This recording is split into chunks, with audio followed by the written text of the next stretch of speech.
L'assurance construction concerne les grandes entreprises comme les plus petites. La crise a-t-elle affecté ce marché?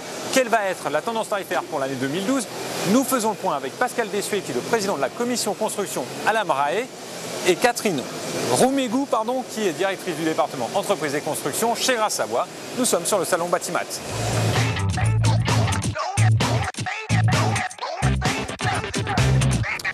Monsieur Dessuet, bonjour. Ma première question va être très simple. Est-ce que la crise a un impact sur les activités immobilières?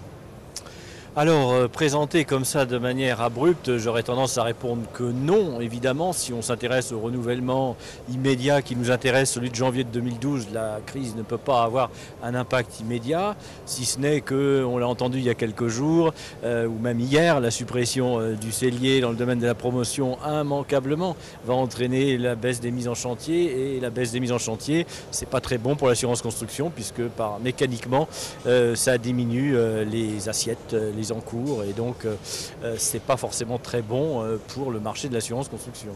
D'accord. C'est un constat que vous partagez, Madame Roumégou?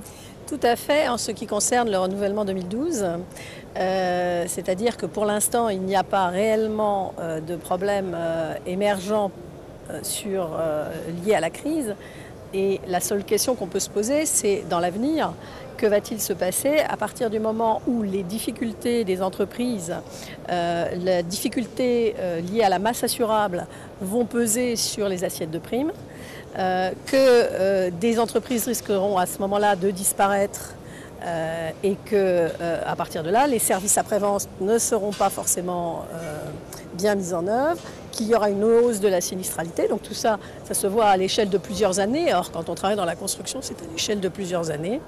Et la question peut se poser effectivement dans les années à venir, à ce moment-là, de difficultés pour les assureurs qui feront remonter leur taux en flèche, comme on l'a déjà vu par le passé, dans la crise de 90 notamment. Ça, plus ce qui se passe pour les assureurs en termes de nécessité par rapport à Solvency 2, et toutes les difficultés des marchés financiers font que on ne peut pas se poser pour l'instant une question pour 2012, mais on peut se poser des questions à beaucoup plus long terme par rapport à un effet mécanique. Sur les tarifs, Monsieur Dessuet, quelles sont les perspectives pour ces renouvellements, vraiment tarifaires? Tarifairement parlant, je crois que c'est pour l'instant le calme plat. Il n'y a pas de grands événements attendus. La nouveauté n'est pas de ce côté-là, à mon avis. D'accord, vous confirmez point de vue du courtier? Complètement. Il n'y a pas de grande... en termes de taux, on peut encore obtenir des choses sympathiques en mettant les assureurs en concurrence. Par contre, il faut être extrêmement vigilant sur la qualité, et j'y reviendrai peut-être après, la qualité de ce que l'on peut obtenir actuellement sur le marché. Il n'y a pas qu'une question de taux. Justement, avant d'aborder ce point-là, je voudrais qu'on parle un petit peu d'innovation. En préparant cette émission, on a abordé ce point. Vous attendez à des innovations? Vous avez besoin, vous qui représentez les assurés, d'innovation dans la matière d'assurance construction? Alors effectivement, l'innovation, elle est attendue dans un secteur où l'assurance construction qui est très encadré et où l'innovation n'est pas la plus grande caractéristique de cette branche. Mais évidemment, elle est attendue parce que par exemple, il y a un certain nombre de risques nouveaux qui pointent. On peut citer notamment les risques créés par l'application des nouvelles dispositions sur les lois Grenelle 1, 2, etc. Sur l'application de la nouvelle réglementation thermique qui entraîne de nouveaux risques pour les maîtres d'ouvrage, notamment l'obligation d'être en mesure d'attester du respect de ces normes au stade de l'achèvement. Et que se passe-t-il si on n'est pas capable de l'attester à ce qui va payer les travaux complémentaires, etc. Parce que faute de quoi on ne peut pas livrer, c'est un des premiers risques. On a aussi des risques qui tiennent à l'innovation technique, tout ce qui concerne le photovoltaïque. L'installation de dispositifs photovoltaïques pour justement satisfaire à ces nouvelles normes pose aussi des problèmes de dysfonctionnement sur la durée. Le marché a déjà commencé à, quand je dis le marché, c'est quelques assureurs pour l'instant, 2, 3 maximum, a commencé à proposer des produits qui couvrent sur les 10 ans les problèmes de dysfonctionnement de ce type d'installation. C'est une innovation. On attendrait qu'elle soit plus largement partagée sur le marché, étendue à un plus grand nombre d'assureurs. Donc effectivement, l'innovation liée au Grenelle, c'est quelque chose qui est attendu. Ça commence très timidement, on espère que ça va là encore s'élargir. Vous qui êtes courtier, vous voyez vos fournisseurs bouger justement, les assureurs bouger sur ces lignes-là? Les assureurs ont fait un effort sur finalement ce que l'on appelle les risques directs, c'est-à-dire que les assureurs ont essayé de se mettre en ordre de bataille pour couvrir la réparation des risques techniques liés à ces innovations technologiques. Mais le problème reste entier pour le véritable risque, celui qui est non maîtrisable complètement, c'est-à-dire celui de la performance, les risques liés à la performance énergétique notamment, hein, puisque c'est ce qu'évoquait Pascal, et je suis tout à fait en phase avec lui là-dessus, où des solutions, quelques solutions ont été proposées par les assureurs, mais qui ne sont pas des solutions complètes, parce que la problématique qui apparaît, c'est que chaque nécessité, chaque perte financière, pour être couvert dans une solution assurance, nécessite un aléa, puisque nous sommes dans l'assurance, et un aléa qui soit de nature assurable. Or, ce que demande ce risque, finalement, c'est une garantie pleine et entière, sans se poser uniquement sur ses conséquences d'aléas tels qu'une faute de construction ou autre.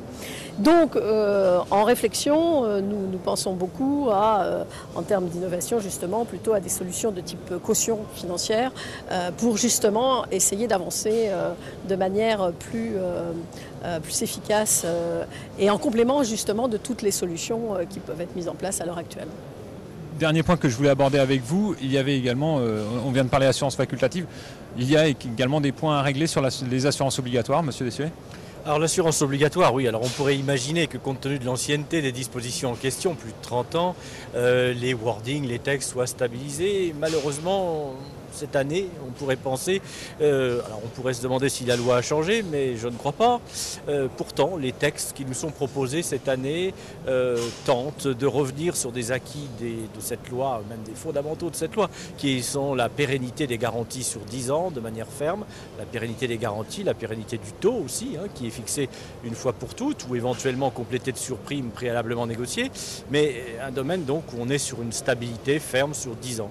Or, les nouveaux textes qui nous sont proposés, là, lors du renouvellement 2011, des textes qui ont été mis à jour parce qu'on n'avait pas intégré toute une série de nouvelles dispositions législatives, réglementaires depuis des années. Donc on nous propose des nouveaux textes. Seulement ces nouveaux textes, ils nous posent problème parce qu'ils tentent, en utilisant plus ou moins habilement, pas très habilement d'ailleurs, mais enfin les dispositions du droit de l'assurance en général, tentent de revenir sur les acquis de la pérennité, tentent de tenir compte de la manière dont les chantiers sont conduits par les entreprises pour justifier des surprimes, voire même des résiliations.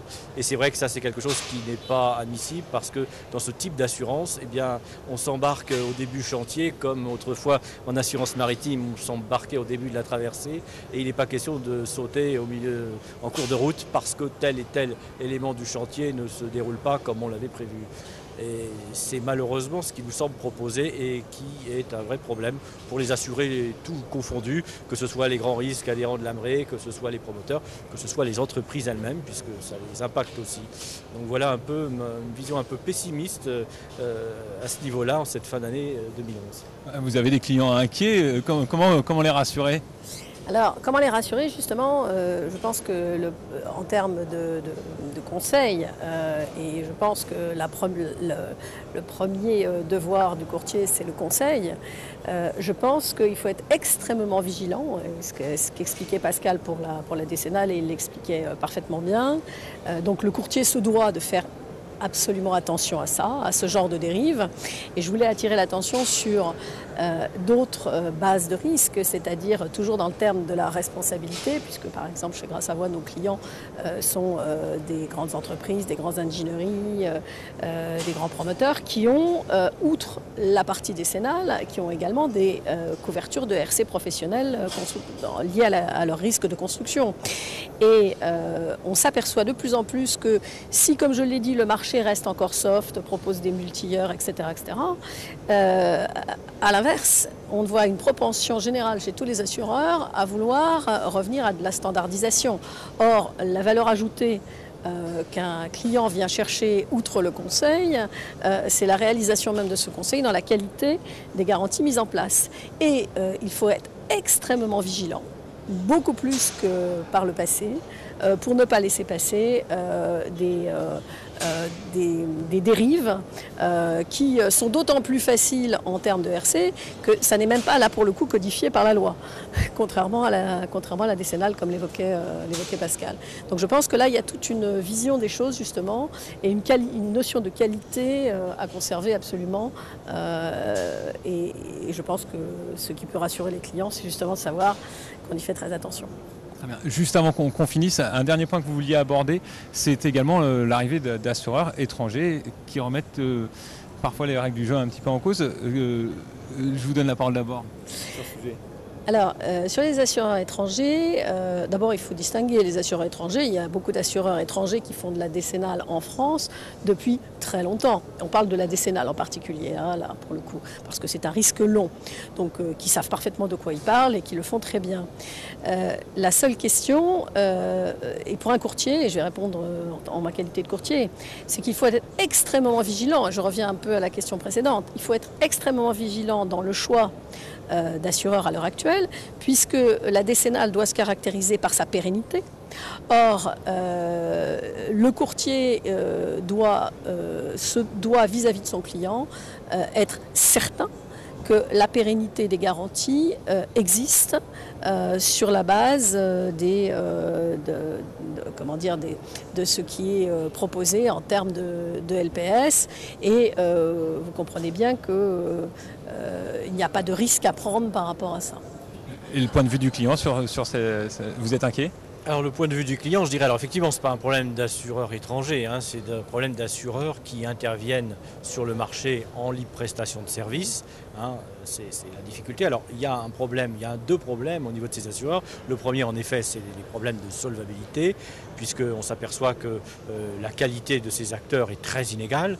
On en a de très grands, mais on en a aussi certains qui, en termes de notation financière, c'est quand même le sujet du moment, sont très très mal notés. Donc sur des risques longs, sur 10 ans, c'est quand même un vrai problème. Hein, on n'est pas certain d'ailleurs, compte tenu du fait que ces assureurs ont une culture du risque construction sur le marché français qui est très limitée, on n'est pas certain qu'ils aient mesuré tous les enjeux de l'engagement sur 10 ans en capitalisation et que d'ailleurs ils aient même mis à jour leur réassurance sur cette base. Et le deuxième point, c'est le problème du fait que ces assureurs ne sont pas adhérents aux différentes conventions qui lient les assureurs entre eux dans ce marché, qui fait qu'on aboutit à une fluidification des flux financiers, des recours. Les assureurs paient, font les recours assez rapidement, sans procédure, sans contentieux.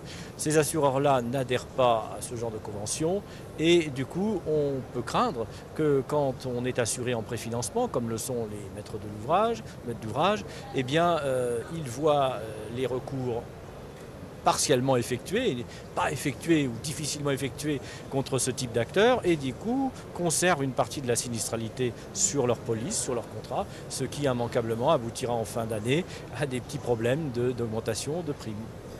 Je vous remercie tous les deux d'avoir participé à cette émission, de votre patience aussi parce qu'elle n'a pas été facile à réaliser. Je vous donne rendez-vous très prochainement pour une nouvelle émission de News Assurance Live.